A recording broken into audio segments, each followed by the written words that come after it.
A매치를 치르고 파리 생제르맹으로 복귀한 이강인이 마르세유전에서 교체로 나서 무난한 활약을 펼쳤습니다.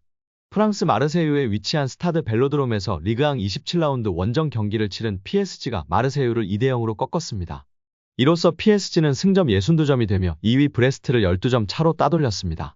또한 공식전 25경기 무패 행진을 이어갔습니다. 이날 이강인은 45분을 뛰며 볼터치 29회, 패스 성공률 90%, 드리블 성공 1회, 볼경합 성공 2회, 가로채기 1회, 태클 1회 등을 기록했습니다. 이강인의 활약을 두고 프랑스 매체 풋 메르카토는 평점 5.5를 부여하며 그는 가장 많이 달리며 경기장 넓은 영역을 커버했다. 패스 실수가 없었고 수적 열세를 최소화하기 위한 자신의 방법을 알고 있었다고 극찬했습니다. 엘리케 감독의 지시를 받았고 영리의 수적 열세를 극복하기 위한 플레이였고 잘 해냈다고 칭찬받은 이강인 선수입니다. 파리 생제르맹이 어린 선수들로 유럽 대항전에서 우승을 노립니다. PSG가 8강에 진출했습니다. 챔스 16강 2차전을 치러 레알 소시에다드에 2대1로 이겼습니다. 앞선 1차전에서 2대0으로 승리했기 때문에 합계 4대1로 여유롭게 8강행을 확정지었습니다. 이날 PSG는 어린 선수들로 선발 명단을 꾸렸는데요. 브래들리 바르콜라, 워렌 자이르 에머리, 루카스 베랄두 등 어린 선수들이 포지션마다 포진했습니다. 이날 선발된 11명 중 26세 이상 선수는 위카 에르난데스, 파비안 루이스, 우스만 덴벨레 등 3명뿐이었습니다. 구단 역사상 가장 어린 선발진이었습니다. PSG는 소시에다드와 16강 2차전에서 평균 연령 23세로 베스트 11을 구성했습니다. 심지어 이강인과 마누엘 우가르테 같은 유망한 자원들은 벤치에서 시작했습니다. 이번 경기가 스페인 원정으로 안심할 수 없는 일전이었음을 감안하면 PSG에 그만큼 유망한 자원들이 많다는 뜻으로 해석할 수 있습니다. PSG는 2010년대 카타르 자본의 힘으로 이름값 있는 선수들을 영입하던 기존 전략을 수정해 2020년대에는 유망한 자원을 수집하기 시작했습니다. 특히 이번 시즌을 앞두고 이강인, 우가르테, 바르콜라, 아르나우 테나스, 곤살로 하무스 등을 영입하며 현지 매체로부터 본격적인 새 시대를 열었다는 평가를 받기도 했습니다. 유스팀에서 자이르 에머리까지 월반하며 PSG가 장기적으로 유망한 자원들을 배출할 수 있는 물꼬도 텄습니다. 이번 경기는 PSG가 새 시대로 순항 중이라는 하나의 상징과 같습니다. 루이스 엘리케 감독은 경기 후 기자회견에서 우리에겐 야망이 있다. 조별리그에서도 PSG는 가장 강했다. 소시에다드와 어려운 경기를 펼쳤지만 우리는 증명해냈다고 자평했습니다. PSG는 이 기세를 이어가 사상 첫 비기어를 들어올리고자 하는데요. 최근 10년간 우승팀의 평균 연령을 놓고 보면 압도적으로 나이대가 낮습니다. 가장 고령이었던 2021년도 시즌 레알 마드리드 28세와는 거의 4살 차이고 가장 어렸던 2018년도 시즌 리버풀 26세와도 2살 가까이 격차가 있습니다. 역대 최연소 우승팀은 관련한 정확한 정보는 없으나 일반적으로 루이 파날 감독이 이끈 1994년도 시즌 아약스로 알려져 있습니다.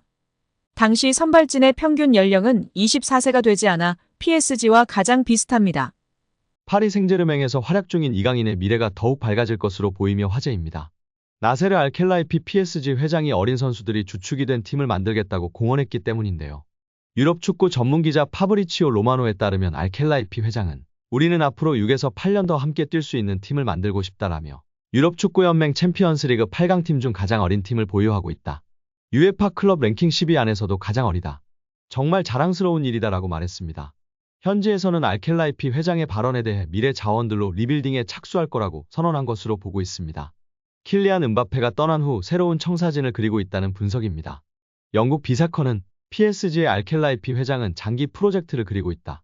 앞으로 6년, 7년, 8년은 뛸 수 있는 젊은 선수들을 중심으로 팀을 개편하고자 한다라며 알켈라이피 회장의 최근 발언은 과거 음바페를 지키려고 했을 때의 발언과 상당히 대조적이다라고 전했습니다.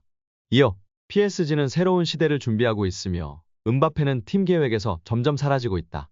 레알 소시에다드와의 챔피언스리그 16강전에서 결정적인 역할을 했지만 PSG는 선수들이 음바페가 없는 상황에 익숙해지도록 음바페에게 부수적인 역할을 맡기고 있다라고 덧붙였습니다. 게프볼 뉴스 프랑스 또한 알켈라이피 회장은 파르크 데 프랭스에서 새롭고 젊은 장기적인 프로젝트를 강조했다. 레알 소시에다드전에 출전한 PSG 선수들의 평균 연령은 23세 361일로 챔피언스리그에서 구단 역사상 최연소 선발 명단이었다.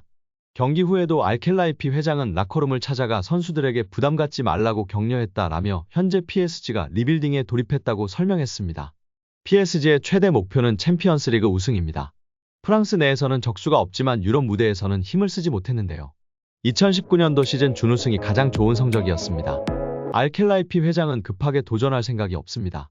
시간이 조금 걸리더라도 미래를 보장할 수 있는 선수들로 팀을 만들어 계속 도전하겠다는 입장입니다. RMC 스포츠에 따르면 알켈라이피 회장은 선수들은 매 경기 승리를 원하지만 현실적이어야 한다. 우리는 팀을 구성하는 과정에 있으며 선수들 대부분이 어리다. 새로운 팀을 만드는 과정이기 때문에 쉽지 않다라며 팀을 만들었다고 해도 선수들이 준비가 된 것은 아니다라며 충분히 기다릴 필요가 있다고 강조했습니다. 회장이 직접 젊은 선수들로 개편하겠다는 뜻을 밝힌 만큼 이강인의 미래도 좀 더 밝아질 것으로 기대되고 있습니다. 2001년생 이강인은 얼마 전 23번째 생일을 맞았습니다. 알켈라이피 회장이 언급한 6에서 8년 동안 활약할 수 있는 선수에 부합하는 나이대입니다. 스페인 매체에서 챔스 8강전에서 붙게 될 파리 생제르맹과 바르셀로나를 비교하며 바르셀로나 선수단이 더욱 한 수위라고 평가했는데요. 그 와중에 파리 생제르맹 선수 중에는 음바페와 이강인을 언급하며 이강인 선수의 위상을 다시금 확인할 수 있어 화제입니다. 특히 마요르카에서 환상적인 시즌을 보냈던 터라 스페인 언론에서는 이강인 선수에 대한 관심과 애정이 높은데요. 스타 선수들이 모여있는 파리에서 음바페와 더불어 이강인을 언급하며 팬들의 관심을 받고 있습니다. 다만 스페인 매체와 보도와는 달리 영국 트랜스퍼마켓에서의 선수단 가치 평가에서는 파리 생제르맹이 바르셀로나를 앞섰는데요. 그 소식은 잠시 후에 알아보도록 하겠습니다. 킬리안 음바페와 이강인을 언급했지만 FC 바르셀로나가 한 수 위라고 평가했습니다. 프랑스 매체 PSG 토크는 스페인 축구 전문가는 바르셀로나의 스쿼드가 파리 생제르맹보다 뛰어나다고 주장했다라고 전했습니다. 유럽축구연맹은 챔피언스리그 8강 대진 추첨을 진행했고 이강인의 파리와 스페인의 명가 바르셀로나가 맞붙게 되었습니다. 바르셀로나의 올 시즌은 불안하지만 챔피언스리그 5회 우승에 빛나는 전통 강호인 점은 달라지지 않는 사실입니다. 뛰어난 스트라이커를 보유한 두 팀인데요. PSG는 킬리안 음바페 6골을 앞세워 8강에 올랐고 바르셀로나는 비록 이번 시즌 주춤했지만 필요한 순간 마무리해줄 수 있는 로베르토 레반도프스키를 보유했습니다. 보도에 따르면 PSG와 바르셀로나에서 모두 활약했던 루도비크 지울리는 르파리지앵과 인터뷰에서 바르셀로나 선수단의 부상 문제로 PSG가 더 유리한 위치에서 경쟁할 수 있다고 주장했습니다. 이에 스페인 엘 치링기토의 호세 알바레스 호야 기자는 바르셀로나의 선수단이 더 좋다고 반박했습니다. 알바레스 기자는 PSG는 실제로 멋진 선수단을 보유했다. 킬리안 음바페, 마르코 아센시오, 이강인이 있다. 비티냐 역시 좋은 선수다라면서도 그러나 바르셀로나의 라인업이 PSG보다 훨씬 낫다라고 강조했습니다. 두 팀의 첫 대결은 오는 4월 11일 열리는데요. PSG는 홈파르크 대 프랭스로 먼저 바르셀로나를 불러들인 뒤 17일 스페인 바르셀로나로 떠나는 여정입니다. 오늘 영상은 여기까지입니다. 끝까지 시청해주셔서 감사합니다. 늘 건강하시고 더 좋은 영상으로 찾아뵙겠습니다. 구독과 좋아요도 잊지 마시고 부탁드립니다. 감사합니다.